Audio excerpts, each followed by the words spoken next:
আমাদেরকে এই মুজিববাদের কোমর ভেঙে দিতে হবে। এই বাংলাদেশে খুনি হাসিনার বিচার হতেই হবে।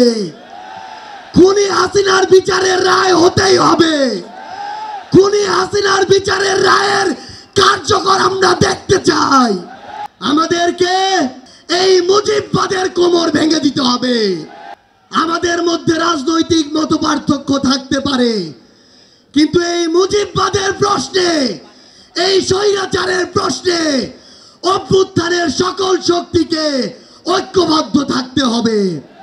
এই বাংলাদেশে আবারও নতুন করে মুজিববাদী ভারতপন্থী শক্তিগুলো এখন সক্রিয় হচ্ছে। আমাদের মধ্যে মতপার্থক্য থাকতে পারে, কিন্তু এই বাংলাদেশে বাংলাদেশপন্থী ব্যতীত কোন দেশপন্থী, কোন বাদপন্থী, কোন শক্তির আর জায়গা হবে না। সংগ্রামী সহযোদ্ধারা, এই বাংলাদেশে আর ভারতীয় আধিপত্যবাদের জায়গা হতে দেয়া যাবে না।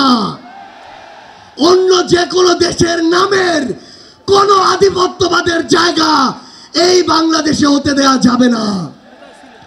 সংগ্রামী সহযোদ্ধারা, হাজারের অধিক ছাত্র জনতা জীবন দিয়েছে। আমার হাজার হাজার সহযোদ্ধা আজকে আমার সামনে রয়েছে। আমাদের একটা আকাঙ্ক্ষা ছিল, গত জুলাইয়ে ওই অগাস্টের 5 তারিখে আমাদের যে স্বপ্ন ছিল, আরেক অগাস্ট আসতে চলেছে, আমাদের সেই স্বপ্নগুলো পূরণ হয়নি।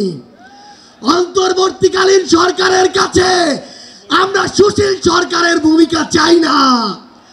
আমরা তাদেরকে অভ্যুত্থান পরবর্তী সরকারের ভূমিকায় দেখতে চাই। আমরা স্পষ্ট করে বলতে চাই, অভ্যুত্থান পরবর্তী বাংলাদেশে আমাদের বিচার লাগবে। এই বাংলাদেশে খুনি হাসিনার বিচার হতেই হবে। খুনি হাসিনার বিচারের রায় হতেই হবে। খুনি হাসিনার বিচারের রায়ের কার্যকর আমরা দেখতে চাই।